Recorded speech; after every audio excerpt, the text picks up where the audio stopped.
Cienījamie kolēģi, cienījamie pacienti, šodien mēs parunāsim par elektroencefalogrāfijas nosūtīšanas indikācijām un principiem. Tātad, neskatoties uz to, ka daudz jau ir diskutēts par elektroencefalogrāfijas pielietošanas būtību un nozīmi, joprojām bieži vien pacienti atnāk uz izmeklējumu bez nosūtījuma, vai arī nosūtījums ir sastādīts kļūdaini ar indikācijām, kas neatbilst starptautiski pieņemtai praksei. Un tāpēc es gribu atgādināt to, ka elektroencefalogrāfija ir jāveic gadījumos, ja cilvēkam ir epileptiskas lēkmes vai ir aizdoma par tām, kā arī ir epizodes ar neskaidra iemesla samaņas zudumu, kā arī bērniem jāveic, ja ir mācīšanās vai garīgās attīstības traucējumi.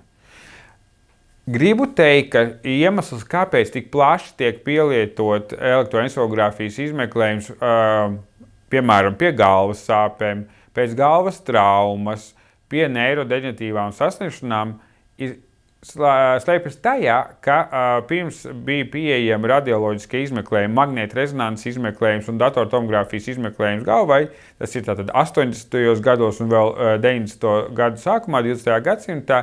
Tad, protams, visiem pacientiem, kam bija jebkāda veida aizdomas par galvas smadzeņu problēmu, tika nozīmēts elektroencefalogrāfijas izmeklējums, jo nebija cita veida, kā šīs funkciju novērtēt. Taču mūsdienās, kad ir pieejams magnētrezonanses izmeklējums galvas smadzenēm, tad tur daudz labāk mēs varam precizēt to struktūras izmaiņu, un elektroencefalogrāfijas izmeklējums ir lieks.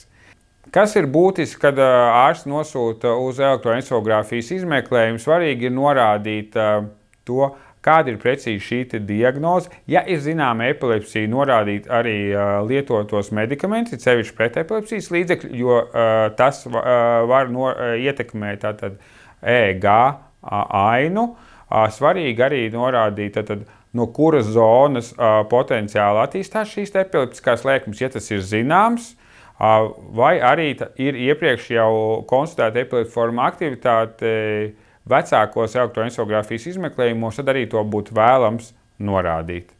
Ja ir kādas struktūrālas izmaiņas galvas smadzenēs, audzējs, pārcies insults, tad arī norādīt lūdzu šo un norādīt to zonu, kur tas atrodas. Ja šādā veidā un ar pareizām indikācijām būs noformēts elektroencefalogrāfijas izmeklējums, tad viņš būs daudz vērtīgāks, informatīvāks un netiks lieki tērēts ārsta, pacienta laiks.